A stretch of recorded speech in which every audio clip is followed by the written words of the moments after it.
Lords and ladies, we find ourselves in a new year. And given how it's 2025 right now, I thought it might be the appropriate time to address a massive elephant in a massive room, specifically the elephant of game length and game size in RPGs. Now, this is a particularly pernicious poison because we've been dealing with this for the better part of a decade, maybe even longer in some respects. Because many people these days, across the board, in all games, and as I said, very specifically in RPGs, are convinced that duration, length of a game, and size of a game somehow correlate with quality, or that this has to be the case because otherwise it's not worth the money, right? And you have to ask yourself, when did this trend begin? Well, I would say that this trend really began in earnest in the wake of Skyrim. Skyrim, a game that everyone loves but nobody really thinks is revolutionary, but a game that had a lot of duration, as in it's a very long game, it's a very big game, and it's quite typical for, you could say, some of the best qualities of earlier Bethesda games in terms of its sandbox qualities. And after Skyrim released, a lot of people, a lot of studios, more importantly, a lot of publishers thought, this is the ticket to the future. This is what we want to do with our games, because this is clearly what adds money to the coffers, right? Because if you have a long game that people play endlessly, that's what's going to win. And then you can reproduce it through new iterations like Skyrim Special Edition or the equivalent or what have you. A lot of people really thought that in the wake of Skyrim. They were wrong to varying degrees because, let's be honest, Skyrim was a bit of lightning in the bottle.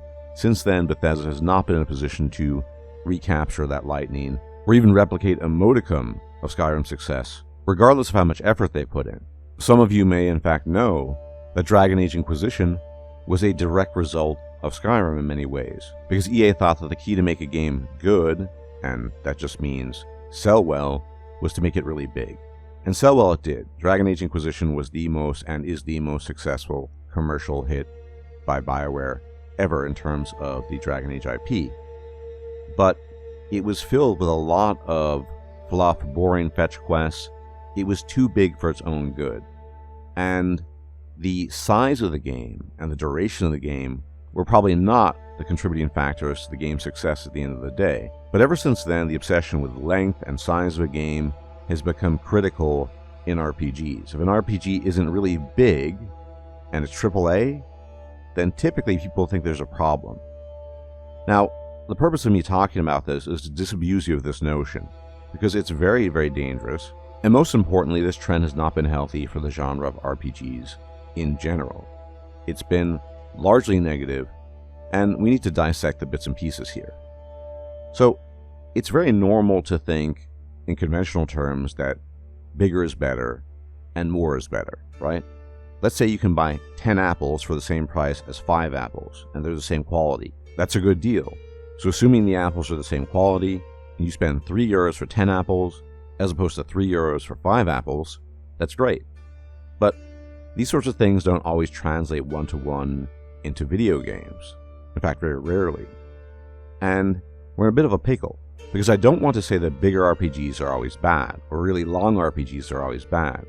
There are tons of good examples of very long RPGs that are exceptionally good.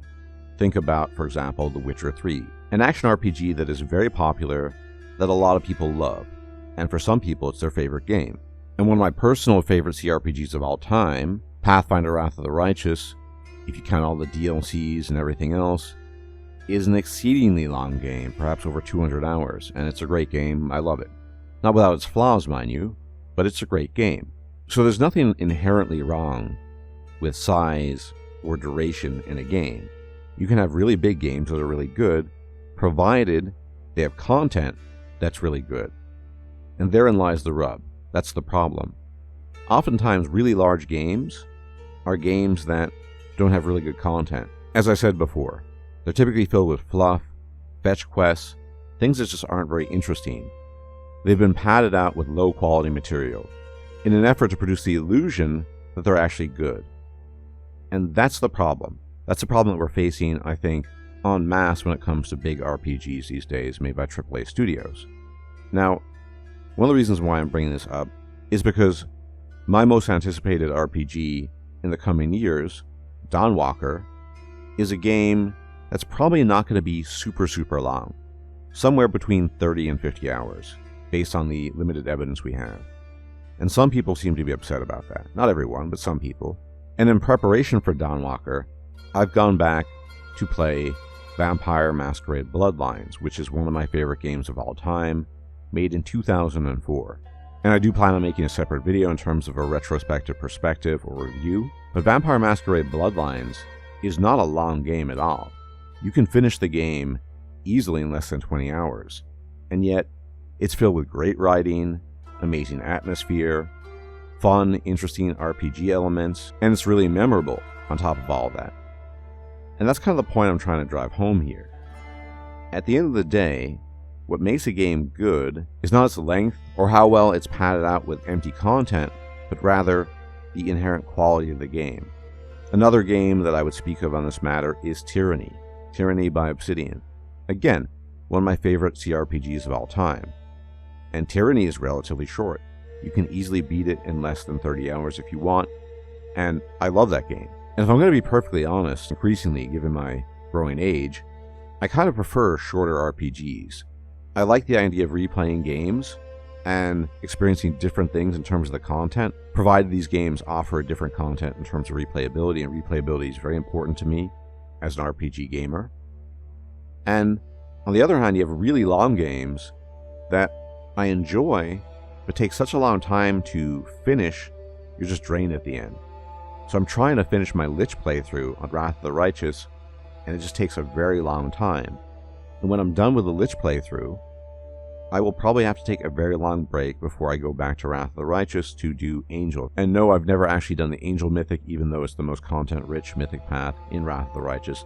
I do plan on getting around to that. And so, this is the problem here.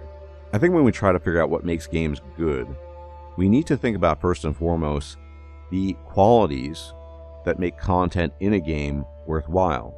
In RPGs, there are a number of these things: story and writing, RPG mechanics in terms of combat, but also different ways of solving problems, such as your ability to talk your way out of situations instead of using combat in some cases, or in Vampire Masquerade Bloodlines, using computer hacking as opposed to lockpicking, this sort of thing. These are the elements that potentially can make an RPG really good, and you want these elements in RPGs. And combine that with good story and writing, and that gives you the memorability of a game. And there are two other issues facing us when it comes to this obsession with size and length of games. One is the fun factor. Is a game necessarily fun just because it's big? No. After all, wasting your time slogging through fetch quests is not very memorable. You'll be unlikely to remember yourself having had a good time. And the other thing, and I think this is the biggest elephant in the room on the part of AAA developers, but also the expectations on the part of consumers or players, is that a game has to be big to justify the price, right? And in some ways you can kind of see this because, after all, if you buy more food, you pay more for it. If you buy a bigger vehicle, you typically pay more for it, etc., etc. That's pretty normal. But if all you're doing is padding the game out, filling it with essentially emptiness that is barely recognizable as actual content, is that really adding to the size? Well, no. So I think as RPG players specifically, we need to get into our heads at this stage that bigger is not always better.